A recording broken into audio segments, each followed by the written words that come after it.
सरल हिंदी व्याकरण। ठीक, इसमें देखना है वर्ण। तो खंड या टुकड़ा नहीं किया जा सकता, उसे क्या कहते हैं? वर्ण कहते हैं। जैसे हमने इसको कोई वर्ण लिखा, उसका खंड टुकड़ा नहीं करेंगे तो उसे वर्ण कहते हैं। वर्ण उस मूलध्वनि को भी कहते हैं, क्योंकि जो हम लोग का आवाज़ निकलता है वही वर्ण है। वर्ण दो प्रकार होते हैं, स्वर वर्ण और व्यंजन वर्ण। तो स्वर वर्ण किसे कहते हैं? तो वह वर्ण जिसका उच्चारण किसी अन्य वर्ण के सहायता से ना हो, यानी सिर्फ अपने आप से रहे, किसी और के उच्चारण, जैसे अ में कितना भी शब्द है, सब अक्षर है, सब अपने आप से उच्चारण है। अ बोलेंगे, आ बोलेंगे, ई बोलेंगे, किसी से मतलब नहीं है। दूसरा होता है व्यंजन वर्ण। व्यंजन वर्ण क्या है? वह वर्ण जिसका उच्चारण स्वर वर्ण की सहायता से होता है। यानी व्यंजन वर्ण तभी बन सकता है जब तक स्वर वर्ण मिलाएंगे तब। जैसे हमने बोला क, तो क बोलने में आधा क प्लस अ मिलकर क्या बनता है? क बनता है। कब हुआ पूरा क अ, तो आ रहा है। इसी तरह देखेंगे कवर्ग है, कहाँ से लेकर आ रहा तक चवर्ग है, चार से यहाँ तक कवर्ग, कवर्ग, पवर्ग, यवर्ग। अब बताएंगे अक्षर क्या है। अक्षर का मतलब होता है वर्णों के उच्चारण को अक्षर कहते हैं। जैसे वर्ण एक छोटा लिखे, जैसे हमने लिखा क, म लिखा, ल लिखा, ये तीन क्या है? अक्षर है। क है, म है, ल, ये वर्ण है। उसके बाद आता है शब्द क्या है। मुझे वर्ड कहते हैं वर्णों या ध्वनियों के सार्थक मेल को शब्द कहते हैं। ऐसा क्यों? सार्थक माने सही उच्चारण। जैसे हमने लिखा कमल, अगर जिसको लिखते ल म क, तो ये शब्द सही नहीं होता।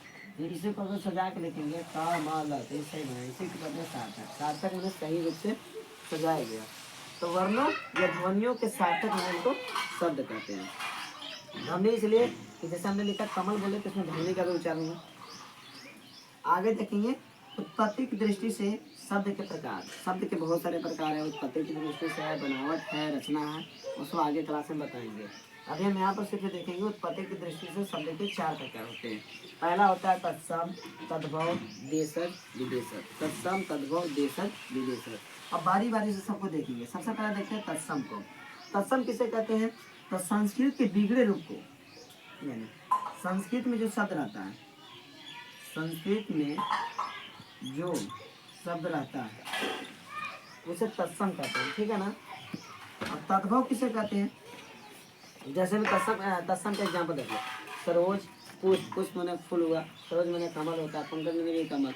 यानी जो शब्द संस्कृत में रहे और अर्थ हिंदी में बताए उसे ही तत्सम कहते हैं। क्योंकि देखो तत्सम भी देखने में लग रहा है संस्कृत जैसा। ठीक है?